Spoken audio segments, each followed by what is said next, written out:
ዛሬ የምናቀርብላችሁ ዶክተር አሸብርና ሌሎችም ከሚለው መጽሐፍ ተሸክመናታል የሚለውን ነው። ለቻናላችን አዲስ ከሆኑ ሰብስክራይብ በማድረግ ቤተሰብ ይሁኑ። አብራችሁን ቆዩ። ደራሲ አሌክስ አብርሃም። ተሸክመናታል። እናቴ ሁል ጊዜ እንድናጥና ስትመክረን እንዲህ ትላለች፣ እናንተ ልጆች አጥኑ፣ ተማሩ ባካችሁ። እኔ ባለመማሬ ነው ጉሬን ተሸክሜው አልኩት። ማነበብም መጻፍም ስለማትችል ንግግሯ በቁጭት ነበረ። አንድ ቀን ታዲያ ይሄን ተሸክማ የዋለችው ጉድ ምን እንደሆነ ለማወቅ ጓጉቼ ጠየቅኳት። ማሚ የምን ጉር ነው ተሸክመሽ የዋልሽው? አወራች።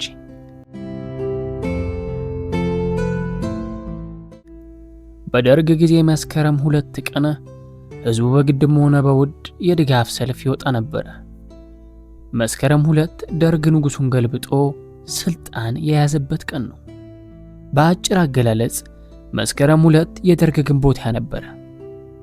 ታዲያ እናቴ በወቅቱ የነበረውን የግዳጅ ውትድርና በመፍራት የመጀመሪያ ልጇን ወታደር ቤት እንዳይወስዱባት ከከተማው ወጣ ያለ አክስታችን ቤት ደብቃ፣ ሁለተኛ ልጇንም ገጠርነቷ ጋር ልካ፣ ሶስተኛ ልጇንም አልጋ ስራ አስቀምጣ፣ አባቴንም ታመም ያለው በል ብላው፣ እሷ ግን ነጭ ልብስ ለብሳ ሰልፍ ወጣች።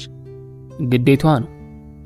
ቀበሌ ስንደርስ ሴት ወንዱ ያለውን ለብሶ ተሽቀርቅሮ ቀበሌውን በተለያዩ መፈክሮች በባለ ቀለም መብራቶች አጊጦ ጠበቃት። የቀበሌው የአሴማ ኃላፊ የነበረች ሴት በባለጀታ የጣውላ ሰሌዳ ላይ ተጽፎ የተዘጋጁትን በመቶ የሚቆጠሩ መፈክሮችን ለእናቴ አሳየቻት። ምረጭና እንደሆነ ያዥ አለቻት። እናቴ ቀለል ያለችና በደማቅ ቀይ ቀለም የተሽሞነሞነች መፈክር መርጣ ነሳችና ወደ ሰልፉ ተቀላቀለች።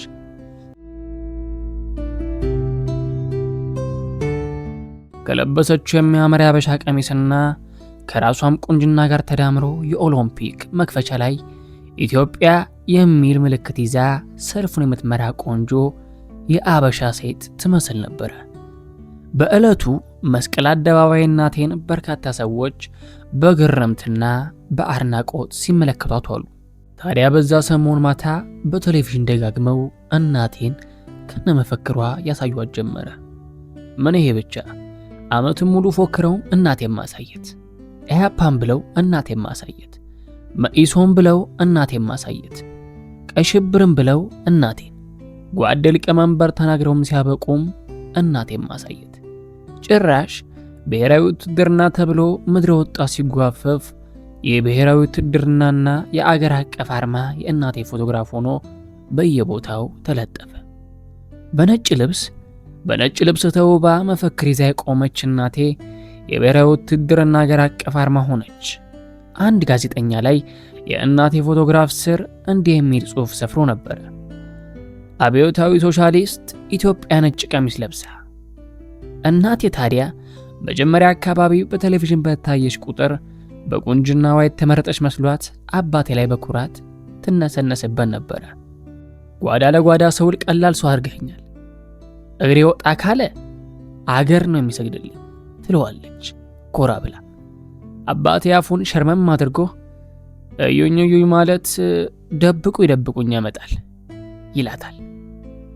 የቅናት ወሬ ነው ይሄ ትልና ሆን ብላ ለማበሳጨት በቴሌቪዥን ደጋግሞ የሚታየውን ምስሏን አተኩራ እየተመለከተች አንዲት ፍሬ ልጅ እኮ ነኝ ትላለች። አባባ ታዲያ ብሎ በረዥሙ ይስቅና ሰልፍ ላይማ መንግስትም አንድ ፍሬ ነው የሚለው ይላል። ኤዲያ እንግዲህ ፖለቲካ ልትጀምረኝ ነው ብላ ወደ ጓዳ ትገባለች።